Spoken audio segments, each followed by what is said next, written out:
Hello बच्चों, स्वागत है आप सभी का आपके YouTube चैनल यूपी 78 क्लासेस में। जैसा कि कल आप लोगों ने देखा था इंटरमीडिएट के बैच में हम लोगों ने नरेशन का बेसिक स्टार्ट किया था।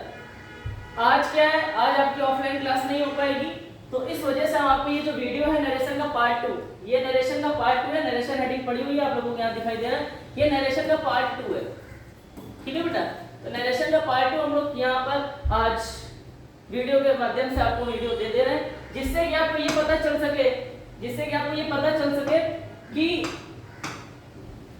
इसके आगे हम लोगों को क्या पढ़ना है। ये जो हम आपको वीडियो देंगे ये आपको नोट भी करना है, ठीक है, क्योंकि जहां पे कल हम लोगों ने क्लास एंड की थी वहीं से हम स्टार्ट करने जा रहे हैं। तो आप लोगों को हम लोगों ने नरेशन में क्या पढ़ाया था सबसे पहले ये आपको देखना है, क्योंकि जब हम 12 तारीख को क्लास लेंगे आके तो याद रखिएगा हम वो क्लास इसके आगे कंटिन्यू करेंगे जो ये वीडियो में पढ़ा देंगे, इसलिए ये सभी बच्चों को नोट करना है जिससे कि आपको समझ में आए। ठीक है, तो चलते हैं नरेशन की तरफ। नरेशन में हम लोगों ने जाना था कि यहाँ पे 5 चेंजमेंट होते हैं। आपको बताया था देयर आर 5 चेंजमेंट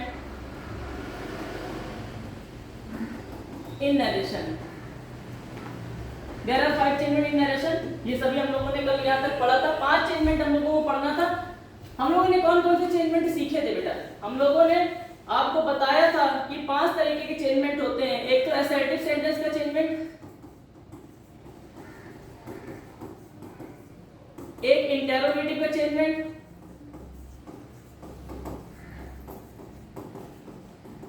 एक इंपेरेटिव का चेंजमेंट,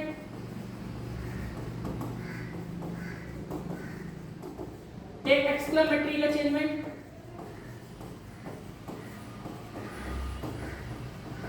और एक ऑब्जेक्टिव का चेंजमेंट।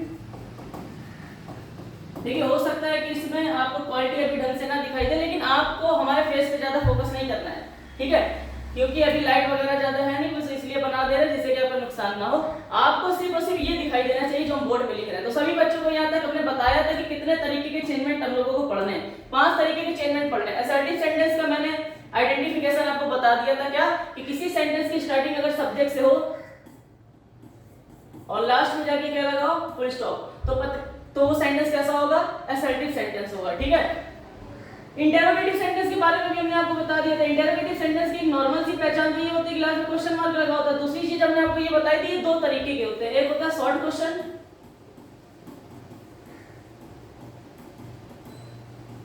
और एक होता है लॉन्ग क्वेश्चन। शॉर्ट क्वेश्चंस वो होते हैं जो हेल्पिंग वर्ब से स्टार्ट होते हैं, ठीक है, हेल्पिंग वर्ब से स्टार्ट होने वाले, और लॉन्ग क्वेश्चन वो होते हैं जो डब्ल्यूएच फैमिली से स्टार्ट होते हैं। ये हम लोगों ने कल बात सीखी थी, आपको पता है, ये हम लोगों ने बता दी थी। एग्जांपल भी हम लोगों ने किए थे और बहुत ज्यादा चीजें हम लोगों ने जानी भी थी। शॉर्ट क्वेश्चन जो होता है इसका आंसर जो होता है यस या नो के टर्म में आता है, आपको पता है ना। चलिए, इंपेरेटिव सेंटेंस वो होता है एक ऐसा सेंटेंस जिसकी स्टार्टिंग मेन वर्ब की फर्स्ट फॉर्म से हो। एक ऐसा सेंटेंस जिसके स्टार्टिंग मेन वर्ब की फर्स्ट फॉर्म से हो, या फिर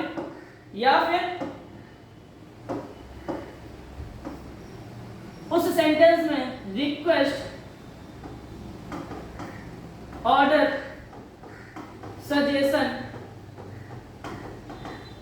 एडवाइस इसका सेंस आता हो। वो सेंटेंस कैसा होता है? इंपेरेटिव सेंटेंस होता है। इसका भी एग्जांपल हम लोगों ने कल सीखा था, लेकिन हमारी जो कल क्लास कंप्लीट हुई थी वो यहीं पे जाके कंप्लीट हो गई थी, क्योंकि टाइम हो गया था।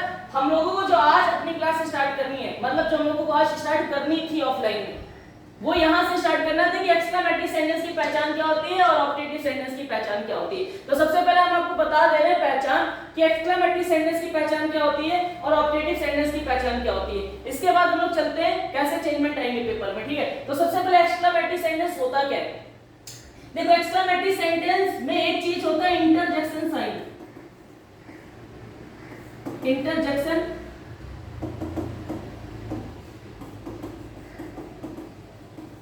इंटरजेक्शन साइन के बारे में आप लोगों ने सुना होगा, ये वाला साइन, इसको हम लोग हिंदी में कहते हैं विस्मयादि बोधक चिन्ह।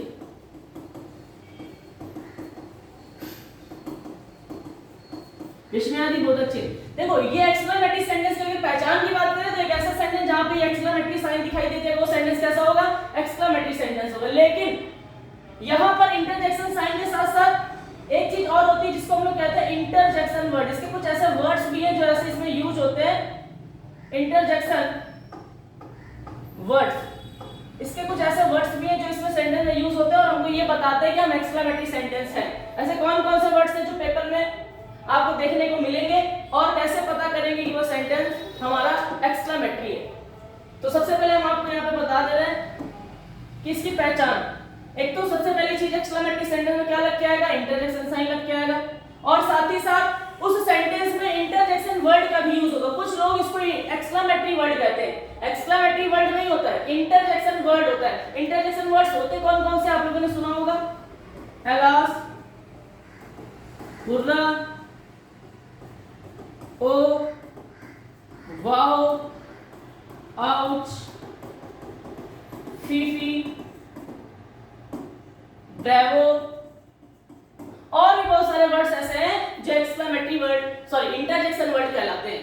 ठीक है बेटा, तो सर इसके बारे में थोड़ा सा और बताइए। देखो एक्सक्लेमेटरी सेंटेंस में सबसे पहली चीज तो एक्सक्लेमेटरी साइन आएगा, दूसरी चीज इनमें से कोई वर्ड्स आएंगे, व्हाट, हाउ, ये भी आता है, व्हाट, हाउ, ये भी वर्ड्स यूज होता है एक्सक्लेमेटरी सेंटेंस में। आपको थोड़ा सा समझना है कि इंटरजेक्शन वर्ड होते हैं क्या। देखो इंटरजेक्शन वर्ड्स में सडन फीलिंग होती है,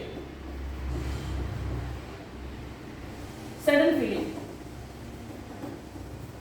इनको हम लोग सडन फीलिंग इसलिए कहते हैं क्योंकि अचानक से घटनाएं घटित होती हैं। जैसे कि अच्छा, इसके लिए हमने आपको ऑफलाइन क्लास में एक बात बताई थी कि इंटरजेक्शन वर्ड्स जो होते हैं इनको बोलने के लिए आपको दिमाग का यूज नहीं करना होता है, ये अपने आप सडन अचानक से निकल जाते हैं। जैसे कि आप रास्ते में जा रहे हो, बारिश का मौसम है, गड्ढा है, पानी भरा हुआ है, हमें पता नहीं है वहां गड्ढा है, हम स्कूटी से जा रहे हैं और उस स्कूटी को जब पानी की तरफ से ले जा रहे हैं तो वो पानी में हमें तो नहीं पता वहां गड्ढा है, हमें लगा रोड है क्योंकि पूरी पानी रोड पे पानी भरा हुआ है। तो हम लोग जब चल रहे हैं तो उस स्कूटी से जब जा रहे थे तो उस गड्ढे पे हम लोग गिर जाते हैं। गिर जाते मतलब होता है एक बैग क्या होता है, धचका लगता है। जब स्कूटी जाती है गड्ढे पे आती है तो धचका लगता है, तो हम लोगों के मुंह से अधिकतर ये निकलता है आउच।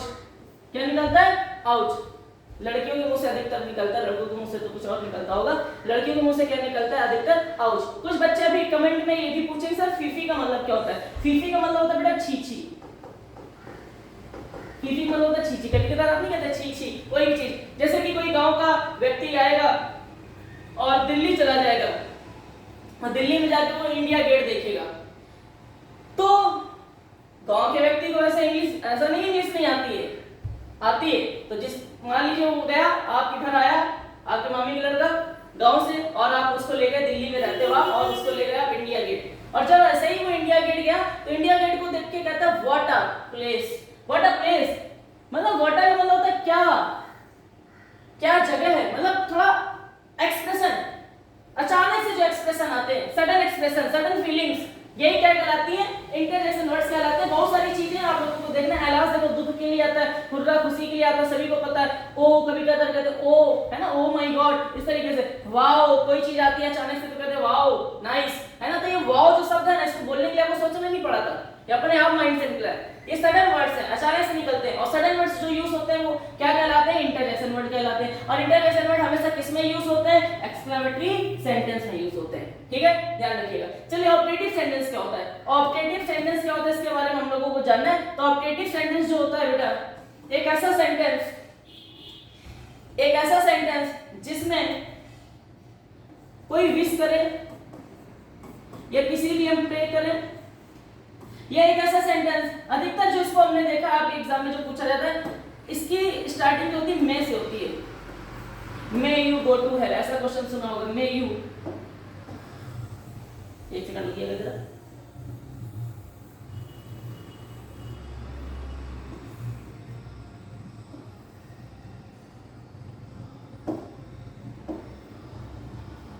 एक सेकंड, इसको थोड़ा सा साइड कर दें।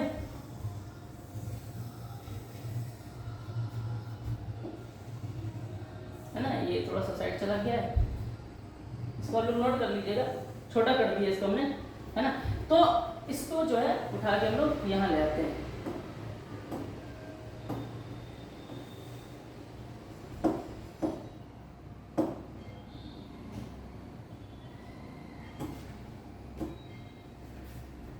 चलो इसको ये लिखा रहने देते हैं, हम लोग साइड में लिख लेंगे। हमने आपके सामने एक एग्जांपल बोला मे यू,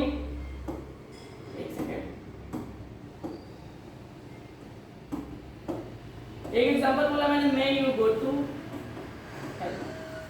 इसका मतलब क्या हुआ, may you go to hell का मतलब क्या हुआ, तुम नरक में जाओगे। यहाँ पे भी अधिकतर फुल स्टॉप आता है या फिर कभी कभार यहाँ पे भी इंटरजेक्शन का साइन आता है, ठीक है, दोनों चीज देखने को मिलेगी। May you go to hell, तुम नरक में जाओ, भगवान करे तुम नरक में जाओ। तो एक ऐसा सेंटेंस है किसी को श्राप दिया जाता है, जैसे कि कर्स, किसी की प्रे की जाती है, किसी के लिए विश किया जाता है, या किसी को विश किया जाता है happy birthday, good morning, good afternoon, good night, happy Holi, happy Diwali, ये सारी चीजें विश करो या किसी के लिए प्रे करो कि भगवान करे, या हैप्पी जर्नी, ऐसा है ना।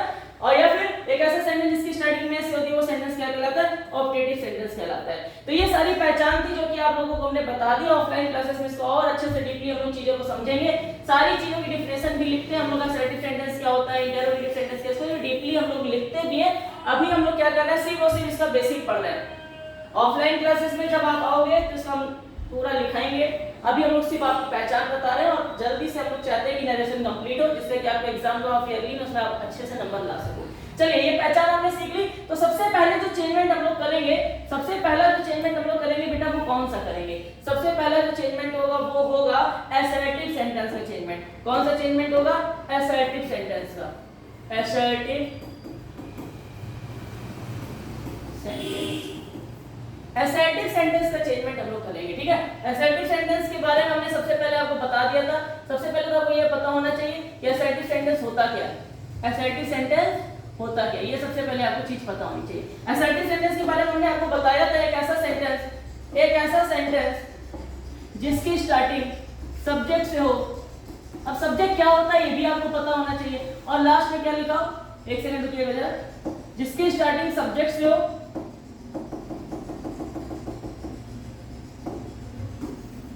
एक ऐसा सेंटेंस, हमने पेन नहीं चेंज किया है, एक ऐसा सेंटेंस जिसकी स्टार्टिंग सब्जेक्ट से होती है और लास्ट में फुल स्टॉप लगा होता है, उसको हम लोग असर्टिव सेंटेंस कहते हैं। असर्टिव सेंटेंस सिंपल सेंटेंस है ना। जैसे कि आप लोगों ने हिंदी में पढ़ा होगा कि वाक्य को दो भागों में बांटा गया, एक रचना के आधार पर और एक अर्थ के आधार पर। रचना के आधार पर वाक्य तीन प्रकार के होते हैं, कौन कौन से? सिंपल सेंटेंस, कंपाउंड सेंटेंस और कॉम्प्लेक्स सेंटेंस। वैसे ही इंग्लिश में भी है ना असर्टिव सेंटेंस क्या है? असर्टिव सेंटेंस वो होता है जिसकी स्टार्टिंग सब्जेक्ट से होती है, लास्ट में फुल स्टॉप लगा होता है। सब्जेक्ट क्या होता है सर? सब्जेक्ट या तो नाउन होगा, या तो प्रोनाउन होगा, या तो डूअर होगा, या तो नॉन डूअर होगा, या तो लिविंग होगा, या तो नॉन लिविंग होगा। ये सब पढ़ाया हमने आपको। या तो नाउन इक्विवेलेंट होगा, ये सब्जेक्ट हो सकता है, ठीक है, ये सब्जेक्ट हो सकता है। और सब्जेक्ट मतलब होता है कर्ता, सब्जेक्ट मतलब होता है कर्ता या उद्देश्य भी कहते हैं इसको, है ना, उद्देश्य भी कहा जाता है, ये हमारा सब्जेक्ट होता है। सर ये डूअर क्या होता है? अरे डूअर का मतलब देखो, एक चीज हम आपको थोड़ा सा बता दे रहे हैं अलग से, इसको समझना जरूरी है थोड़ा सा, ठीक है। देखो क्या है कि जैसे कि डू क्या है, डू क्या है, अगर हम आपसे पूछे डू क्या है तो आप कहेंगे सर ये मेन वर्ब है, और मेन वर्ब को हम लोग कहते हैं एक्शन वर्ब। मेन वर्ब को हम लोग क्या कहते हैं? Action verb. अब डू किसी भी मेन वर्ब या एक्शन वर्ब में ई आर, ओ आर या आर ऐड कर देने से, क्या कर देने से? ऐड कर देने से वो नाउन बन जाता है। क्या बन जाता है? नाउन। ये सब कैसे हो सकता है? तो अभी देखिएगा, आपके सामने एग्जांपल दे रहे हैं। जैसे कि डू का मतलब, डू एक वर्ब है, इसका मतलब होता है करना। डू का मतलब होता है करना। और अगर इसके लास्ट में, अगर इसमें डू में अगर आप ई आर और ऐड कर दो तो ये हो जाएगा डूअर। तो किसी वर्ब या मेन वर्ब में, एक्शन वर्ब में ई आर, ओ आर या आर ऐड कर दिया जाता है तो उसका मतलब होता है वाला, वाली और वाले। सर ये क्यों? क्योंकि बेटा वो नाउन बन जाता है। जब किसी मेन वर्ब या एक्शन वर्ब मेन वर्ब एक ही चीज होती है, उसमें ई आर, ओ आर या आर ऐड कर दिया जाता है तो वो हमारा नाउन बन जाता है, और नाउन बन गया तो वहां वाला, वाली, वाले हो जाएगा। जैसे कि डू का मतलब करना और डूअर का मतलब होता है करने वाला। डूअर का मतलब क्या होता है बेटा? करने वाला। सर ये तो आप घर से याद करके आए हो एक ही चीज, कोई दूसरा बताओ। कितने भी वर्ब ले लो, कोई भी वर्ब ले लो इस ब्रह्मांड में, जितनी भी वर्ब, इनफाइनाइट वर्ब, जितने आप एक्शन करते हो ना, जितने भी एक्शन करते हो, लिखना, खाना, पीना, जाना, टहलना, ये सारी की सारी वर्ब है, इनको एक्शन वर्ब कहा जाता है। ग्रामर में मेन वर्ब के नाम से जाना जाता है, ठीक है। कोई भी वर्ब ले लीजिए, अगर उसमें R, E R, O R लगा दो, वाला, वाली, वाले बन जाएगा। सर जैसे कि सिंग सुना है? सिंग, सिंग का मतलब क्या होता है? गाना। ई आर लगा दो, क्या बन जाएगा? सिंगर। सिंगर क्या होता है? गाने वाला। सिंगर क्या होता है बेटा? गाने वाला। सर ये तो आपने एक ही लिखा। अरे ये लो, प्ले, प्ले का मतलब क्या होता है? खेलना। प्लेयर का मतलब क्या होता है? प्लेयर का मतलब क्या होता है? खेलने वाला। और भी एग्जांपल ले लीजिए, जो मन चाहे वो ले सकते हो। ईट, ईट का मतलब होता है खाना। ईटर का मतलब होता है खाने वाला। डांस, आपने डांस सुना होगा। डांस, डांस का मतलब होता है नृत्य करना। डांसर का मतलब होता है, देखो आप इसमें आर जोड़ा खाली मैंने, क्या जोड़ा? आर, तो हो गया नाचने वाला। क्या हो गया भाई? नाचने वाला। रीड सुना है? रीड, रीड का मतलब क्या होता है? पढ़ना। तो रीडर का मतलब क्या होता है? पढ़ने वाला। टीच सुना होगा आप लोगों ने। टीच का मतलब पढ़ाना, जैसे कि मैं आपको पढ़ा रहा हूं। ई आर जोड़ दो, टीचर। टीचर का मतलब क्या होता है? पढ़ाने वाला। कोई भी वर्ब ले लीजिए इस ब्रह्मांड की। राइट, राइट का मतलब क्या होता है? लिखना। आर जोड़ दो, आर जोड़ दीजिए। अगर इसमें आर जोड़ देंगे तो बन जाएगा राइटर। राइटर का मतलब क्या होता है? लिखने वाला। तो आप देख रहे हो कि जैसे कि कम, कम का मतलब होता है आना, इसमें आर जोड़ दो। कमर का मतलब होता है आने वाला। अब तक कुछ बच्चे कैसे, ये तो पहली बार सुन रहे हैं, ये सब चीजें तो सुनी, ये पहली बार सुन रहे हैं। तो कोई भी वर्ब ले लीजिए, उसमें आर या आर जोड़ देंगे तो वह नाउन में कन्वर्ट हो जाएगा। वह नाउन में कन्वर्ट हो जाएगा, अर्थात वह वाला वाली वाले का सेंस ले लेगा। ठीक है, तो अभी इसको हम लोग यहीं पे समझते हैं और चलते हैं स्टैटिक सेंटेंस के बारे में। तो डूअर, जब डूअर का मतलब होता है जो सेंटेंस में काम करता है। डूअर का मतलब क्या होता है बेटा? जो सेंटेंस में काम करता है वही क्या कहलाता है? सब्जेक्ट कहलाता है। जो सेंटेंस में काम करेगा वही क्या कहलाएगा? सब्जेक्ट कहलाएगा। या कोई नाउन सब्जेक्ट कहलाएगा, या कोई प्रोनाउन सब्जेक्ट कहलाएगा। सर प्रोनाउन कितने होते हैं? तो आपको पढ़ाया था मैंने, प्रोनाउन कितने होते हैं? प्रोनाउन 10 होते हैं, बताए थे। Personal pronoun, possessive pronoun, demonstrative pronoun, distributive pronoun, reflexive pronoun, relative pronoun, reciprocal pronoun, एम्फैटिक pronoun, interrogative pronoun, indefinite pronoun, बहुत सारी चीजें हमने आपको बताई थी। लेकिन अधिकतर जो हम लोग इसमें यूज करते हैं वो बेटा एक ही चीज यूज करते हैं, पर्सनल प्रोनाउन। ठीक है, तो अभी हम लोग सीखेंगे। तो ये सारी चीजें नाउन होती है, ये सारी चीजें सब्जेक्ट होती है। एक ऐसा सेंटेंस जिसकी स्टार्टिंग सब्जेक्ट हो, लास्ट में फुल स्टॉप लगाओ, वह सेंटेंस का जो रूप होगा वह एसर्टिव सेंटेंस होगा। एसर्टिव सेंटेंस में क्या होता है? बहुत सारे रूल्स होते हैं। पहला रूल जो है वो ये कहता है कि यदि सेंटेंस की रिपोर्टिंग वर्ब, यदि सेंटेंस की रिपोर्टिंग वर्ब, क्या बोला? यदि सेंटेंस की reporting verb present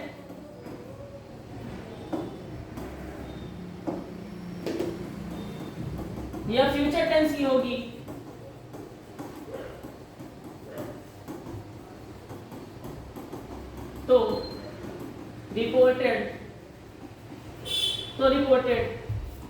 reported speech के टेंस में कोई चेंजमेंट नहीं होता है।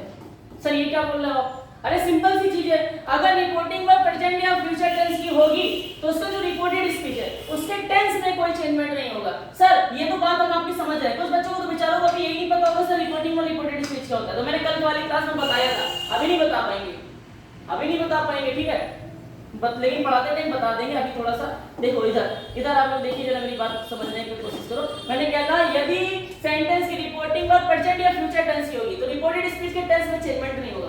बच्चा कहेगा सर ये पता कैसे करेंगे कि रिपोर्टिंग वर्ब प्रेजेंट की है कि फ्यूचर की है? बड़ा अच्छा क्वेश्चन है। तो देखो हम आपके सामने यहाँ आइडेंटिफिकेशन लिख दे रहे हैं। आइडेंटिफिकेशन,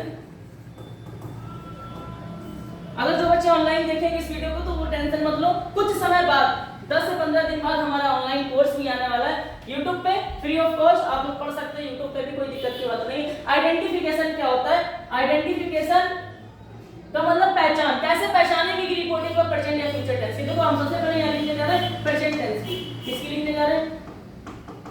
प्रेजेंट टेंस की पहचान। कैसे पता चलेगा कि कोई रिपोर्टिंग वर्ब प्रेजेंट टेंस की? कैसे पता चलेगा कि कोई रिपोर्टिंग वर्ब प्रेजेंट टेंस की? तो सिंपल सा, वहां पे उस सेंटेंस में या तो से आएगा, या तो से टू आएगा, या तो सेज आएगा, या तो सेज टू आएगा। ये चार चीजें आपको दिखाई देंगी। ये चार चीजें अगर आपको दिखाई दे रही हैं, कैमरे में जरा देख के बताओ क्या ये दिखाई दे रहा है? से टू, सेज टू। अगर ये सेंटेंस में आ रहा है तो वह रिपोर्टिंग वर्ब प्रेजेंट टेंस की होगी। और सर ये कैसे पता चलेगा कि फ्यूचर टेंस की है, सर ये कैसे पता चलेगा कि फ्यूचर टेंस की है? तो बेटा हम आपको बता दें, फ्यूचर टेंस की पता करने के लिए आपको ये पहचान याद करनी पड़ेगी। कौन सी पहचान सर जी?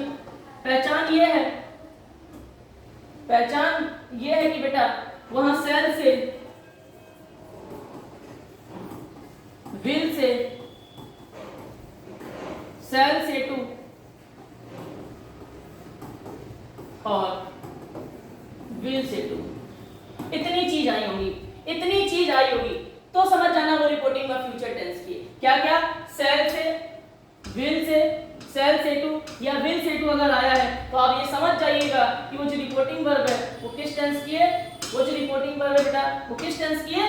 वो रिपोर्टिंग वर्ब फ्यूचर टेंस की है। किस टेंस की है? फ्यूचर। सबसे पहला एक रूल याद रखना सही बच्चों को, यदि रिपोर्टिंग वर्ब प्रेजेंट या फ्यूचर टेंस की होगी तो रिपोर्टेड स्पीच के टेंस में कोई भी चेंजमेंट नहीं होगा। कल हमने आपको बताया था रिपोर्टेड स्पीच क्या होती है, जहां एक या एक से ज्यादा वक्ता अपनी बात को कहते हैं तो रिपोर्टिंग वर्ब, और जो उन्होंने बात कही वो स्टेटमेंट होता है। स्टेटमेंट हमेशा इन्वर्टेड कॉमा में क्लोज होता है। इन्वर्टेड कॉमा में जो क्लोज होता है उसको कहते हैं रिपोर्टेड स्पीच। ओके, तो अगर रिपोर्टिंग वर्ब प्रेजेंट या फ्यूचर टेंस पे क्वेश्चन आया था 2024 में, यदि रिपोर्टिंग वर्ब प्रेजेंट या फ्यूचर टेंस की है तो रिपोर्टेड स्पीच के टेंस में कोई चेंजमेंट नहीं होगा।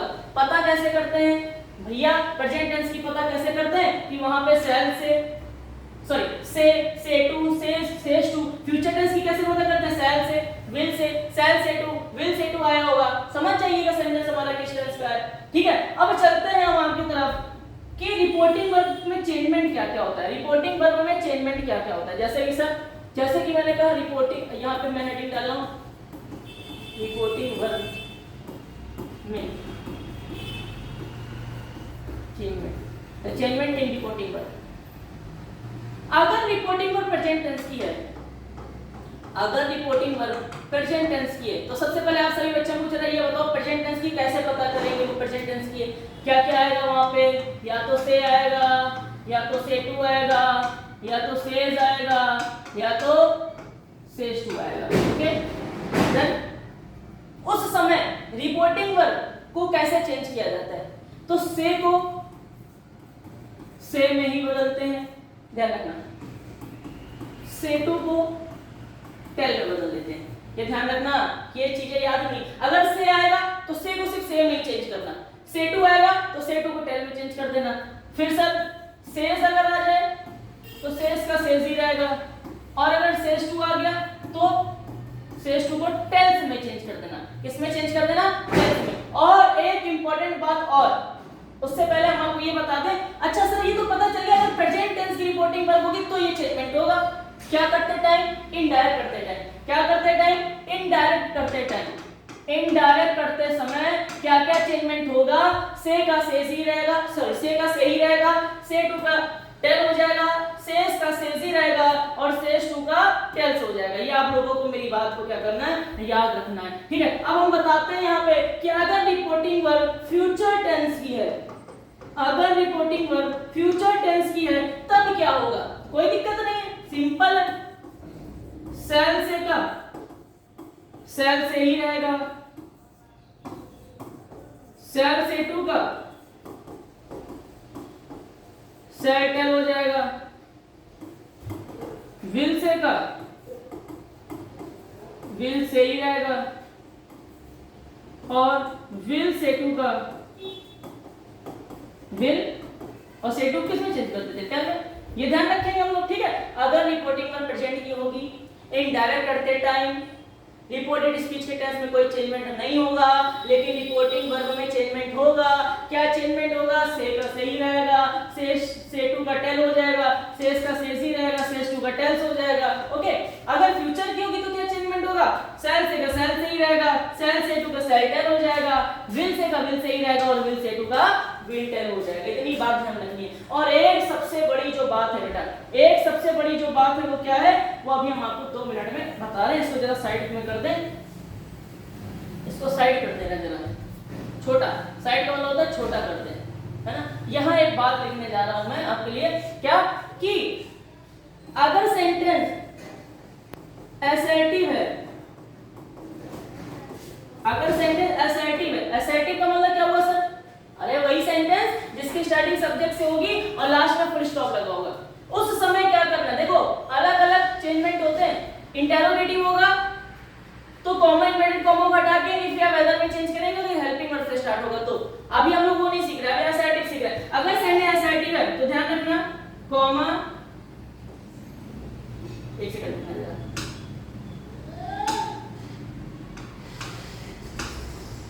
कॉमा इन्वर्टेड कॉमा को हटाकर आप दैट कंजंक्शन का प्रयोग करना। किसका यूज करोगे? दैट कंजंक्शन का, दैट कंजंक्शन का यूज करना है, ठीक है। ये ध्यान रखना आप लोगों को। अगर असर्टिव सेंटेंस है कॉमा इन्वर्टेड कॉमा को हटाकर आप क्या करोगे? दैट कंजंक्शन का यूज करोगे। किसका यूज करोगे? दैट कंजंक्शन का यूज करोगे। और से का से ही रखोगे, सेस का सेज ही रखोगे, से टू का से टू रखोगे, सेज टू का टेंस करोगे, ठीक है। एक मिनट रुकिएगा, अब हम आप लोगों के लिए क्या करने जा रहे हैं? रोकना है, रोकना है। अब हम आपके लिए क्या करने जा रहे हैं? क्वेश्चन निकालने जा रहे हैं। अभी हमने आपको क्या बताया कि अगर रिपोर्टिंग वर्ब प्रेजेंट टेंस की या फ्यूचर टेंस की होगी तो रिपोर्टेड स्पीच के टेंस में कोई चेंजमेंट नहीं होगा। कैसे पता करते हैं रिपोर्टिंग वर्ब प्रेजेंट टेंस की? तो हमने आपको बताया से टू, सेज या सेज टू। फ्यूचर टेंस की कैसे पता करेंगे? शैल से, विल से, शैल से टू, विल से टू।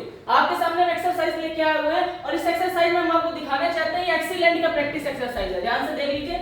आपको यहाँ पे हम ये दिखाना चाहते हैं कि जो क्वेश्चन से पेपर में आते हैं कि नहीं आते। देखो पहला जो क्वेश्चन है वो लिखा हुआ, अगर आपको दिख रहा होगा, क्लियर है मेरे ख्याल से, लिखा हुआ अरुण सेज, एक सेकंड रुकिएगा जरा, इसको थोड़ा सा थिकनेस कम कर ले। Arun says there is no ink in the ink pot, ये क्वेश्चन आया हुआ है। इसका आंसर क्या होगा? सबसे पहले तो आपको यहाँ पे हम एक बार फिर से क्वेश्चन लिख के दिखा दे रहे हैं, यहाँ पे साइड में, एक सेकंड रुकिएगा। लिखा हुआ Arun says comma inverted comma there is no ink in the ink pot, full stop inverted comma close. तो सबसे पहले कोई भी क्वेश्चन अगर एग्जाम में आता है तो सबसे पहले आपको ये पता करना होता है कि क्वेश्चन में रिपोर्टिंग वर्ब कहाँ है और रिपोर्टेड स्पीच का है। तो सबसे पहले हम लोगों को पता है कि अरुण ने कहा, कल मैंने आपको बताया था, सही मतलब कहना, अरुण कहता है, सेज लिखा है प्रेजेंट टेंस की है। सर कैसे पता चला? अगर सैड लिखा होता तो पास्ट टेंस की होती है।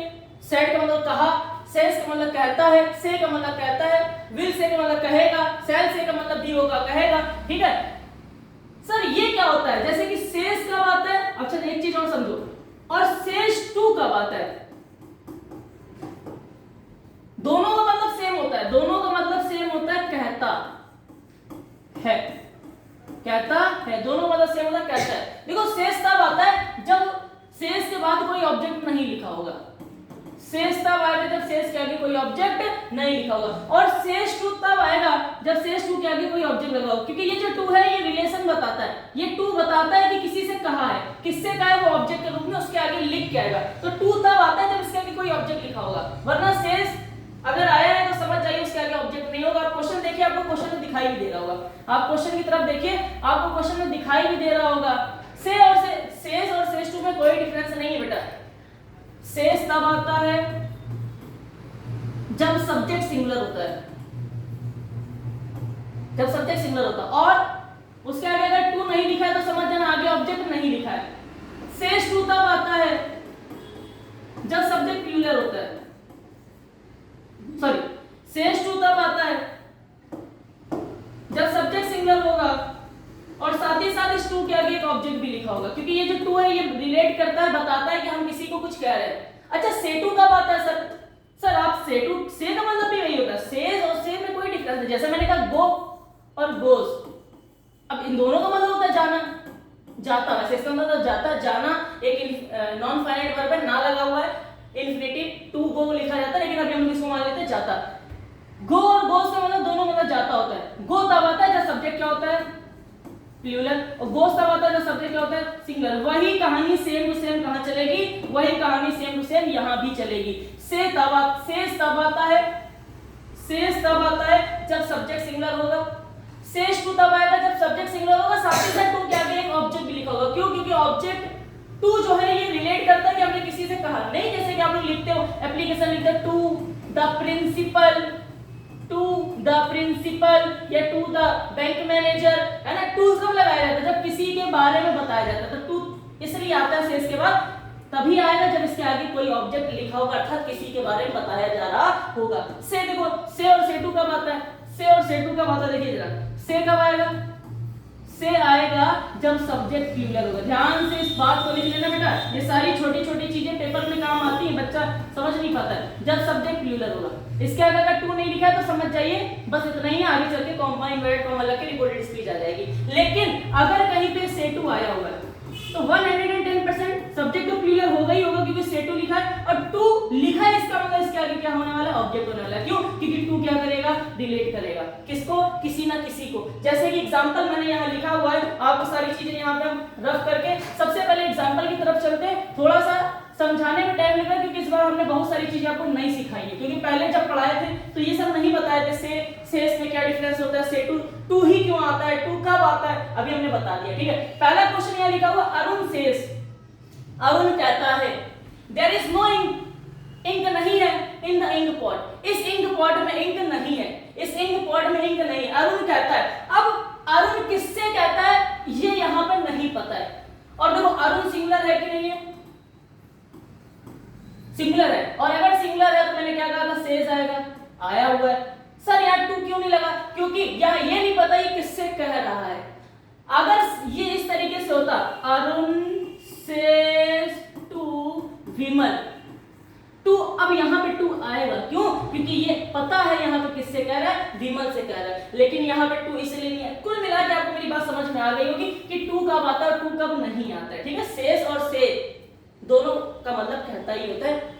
से आता है सब्जेक्ट प्लूरल होगा, सेज आएगा सब्जेक्ट सिंगुलर होगा, सेज टू तब आएगा जब ऑब्जेक्ट भी दे रखा होगा, से टू तब आएगा जब ऑब्जेक्ट भी दे रखा होगा। ठीक है, चलते हैं सबसे पहले यहाँ पता करते हैं कि सब्जेक्ट सेंटेंस का जो है यहाँ पे रिपोर्टिंग वर्ब क्या है, रिपोर्टेड स्पीच क्या है। कभी भी कोई क्वेश्चन एग्जाम में आए तो सबसे पहले आपको ये पता करना होता है कि सेंटेंस में रिपोर्टिंग वर्ब क्या है और रिपोर्टेड स्पीच क्या है। तो कल हमने आपको एक क्लास में बताया था ऑफलाइन, जब कल हम 5 बजे क्लास ले रहे थे, और हमने आपको बताया था कि रिपोर्टिंग वर्ब और रिपोर्टेड स्पीच क्या होता है। जब कभी एक या एक से ज्यादा व्यक्ति अपनी बात को कहता है वो रिपोर्टिंग वर्ब होता है, इसका मतलब ये रिपोर्टिंग वर्ब है।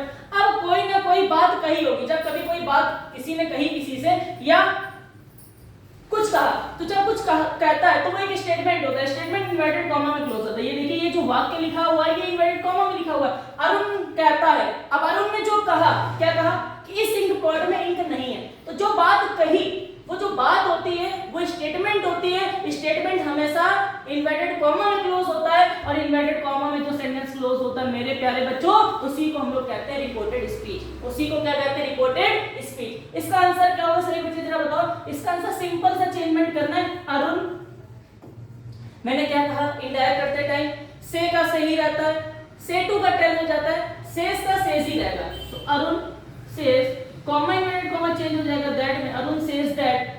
और रिपोर्टेड स्पीच के टेंस में कोई चेंजमेंट नहीं होगा, तो देयर।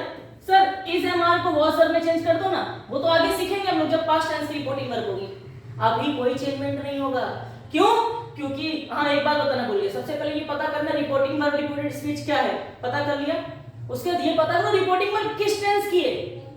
सर ये कैसे पता चलता है? अभी बता दिए थे से टू, सेज, सेज टू आए प्रेजेंट टेंस की होगी। यहाँ पे क्या लिखा हुआ है? सेज। इसका मतलब ये सेंटेंस की जो रिपोर्टिंग वर्ब किस टेंस की है? प्रेजेंट टेंस की है। अगर सेल से विल से, सेल से टू विल से टू लगा होता तो फ्यूचर टेंस की। अगर इतना दिखाई दे रहा है तो रिपोर्टेड स्पीच में कोई भी चेंजमेंट, रिपोर्टेड स्पीच के टेंस में कोई भी चेंजमेंट नहीं होगा। सर इसका मतलब यहाँ इज है तो इज ही रहेगा क्या? बिल्कुल इज रहेगा।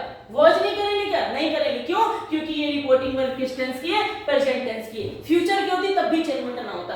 There is no ink in the ink pot. या वो समझ में आ रहा है मेरी बात?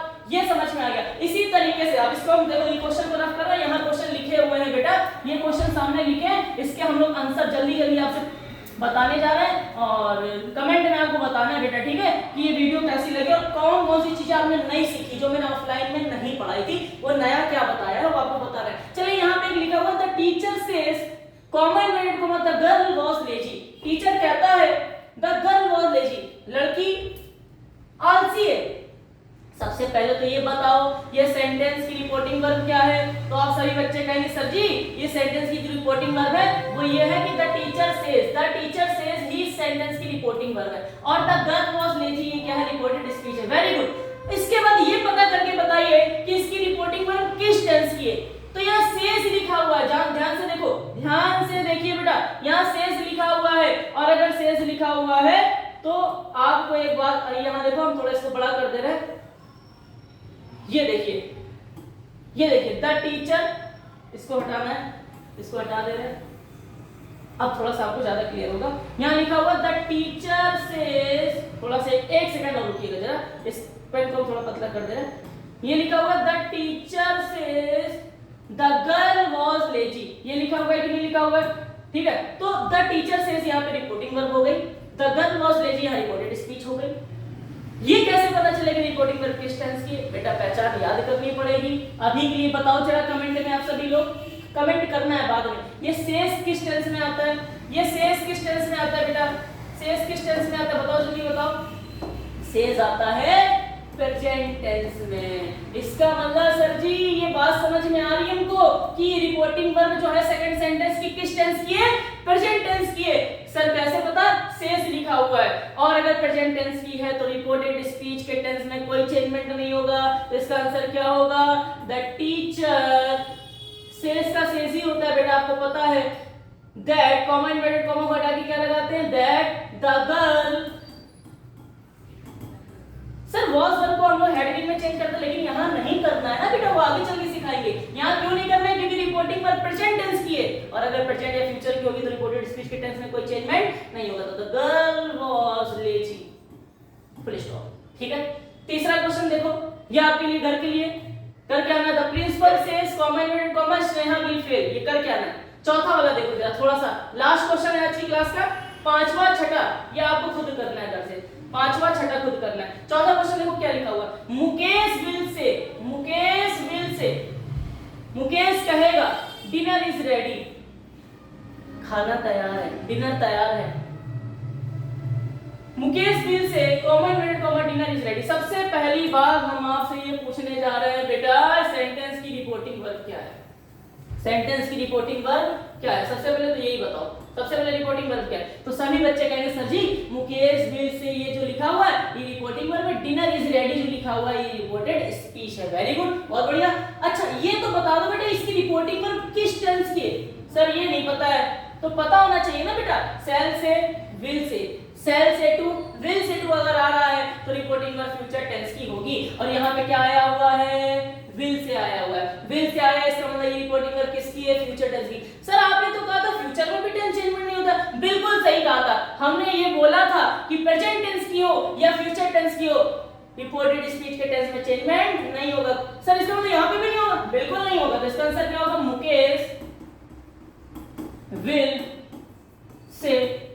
सर टेल में कब करते हैं? जब विल से टू लिखा होता है, या खाली विल से लिखा तो विल से ही होगा। कॉमा इन्वर्टेड कॉमा हटा के क्या लगाएंगे? दैट। उसके बाद डिनर। सर इसको वॉज में चेंज कर दे क्या? नहीं करना है। क्यों? क्योंकि रिपोर्टिंग वर्ब फ्यूचर की है, फ्यूचर की हो प्रेजेंट की हो नहीं करा जाता है। ठीक है, डिनर इज रेडी। अच्छा जो बच्चों को समझ में नहीं आया वो ऑफलाइन में हमसे पूछ लेना, कोई दिक्कत की बात नहीं। मैंने कोशिश की आपको समझाने की, उम्मीद है आपको ये क्लास अच्छी लगी होगी, और अगर अच्छी लगी है तो जोरदार तरीके से ये सेशन शेयर होना चाहिए। और आज 8 तारीख को जो हमारी ऑफलाइन क्लास नहीं हो पा रही थी वो हमने आपको इस वीडियो के थ्रू भेज दिया, जिससे कि आप ये मत कहो कि भैया 2 दिन अभी बारिश में आपने क्लासेस नहीं ली और आज भी छुट्टी कर दी। ऐसा नहीं है, ठीक है, क्योंकि 2 दिन तो हम तो आए थे, बारिश हो रही थी, आप लोग नहीं आए थे। आज हम आपको पढ़ा दे रहे हैं। 12 तारीख को फिर से हमारी क्लासेस रेगुलर ऑफलाइन होगी, ऑनलाइन नहीं होगी। डेली तरीके से चैनल में वीडियो नहीं आने वाली है, ध्यान से सुन लो। अगर इंग्लिश को पढ़ना है, और ये तो कुछ नहीं है, ऑफलाइन क्लासेस में और धुआं उड़ाने वाले हम लोग, आपको पता है किस तरीके से पढ़ाते हैं। पढ़ना है तो आप सभी 12 अगस्त से नया बैच स्टार्ट हो रहा है। जो भी नए बच्चे अगर देखें इस वीडियो को, 12 अगस्त 2025 से नया बैच स्टार्ट हो रहा है। सभी बच्चे 5 से 6 शाम को बैच होता है, आ जाइए। सारी सीटें फुल हो चुकी है, मुश्किल से हम 10 से 12 एडमिशन और लेंगे, इसके बाद एडमिशन क्लोज कर देंगे।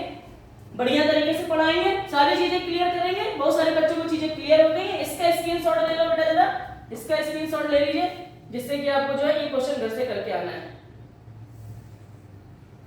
ये क्वेश्चन जो है घर से करके आना है, ठीक है।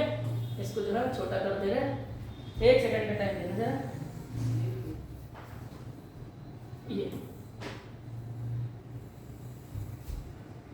ये लिख दिया, इसका स्क्रीनशॉट ले लो और बढ़िया से सारे क्वेश्चंस लगाना। नीचे के नहीं करने, अच्छा सॉरी, नीचे के क्यों नहीं करने, क्योंकि नीचे वाली जो सेट लगा हुआ है ना, ये पास्ट किया, और पास्ट वाला अभी मैंने नहीं बताया, और सिर्फ इतना बताया रिपोर्टिंग में प्रेजेंट या फ्यूचर की होगी तो टेंस में कोई चेंजमेंट नहीं होगा, बस इतना ही होता है। तो आज की क्लास में हम यहीं पे समाप्त करते हैं। तब तक के लिए जय हिंद जय भारत। सभी बच्चे वीडियो कैसी लगी कमेंट बॉक्स में बताएंगे, और साथ ही साथ जोरदार तरीके से इसको शेयर करना, और खतरनाक बिल्कुल मजा आ जानी चाहिए, है ना। तो आज की क्लास में यहीं समाप्त करते हैं। तब तक के लिए जय हिंद जय भारत।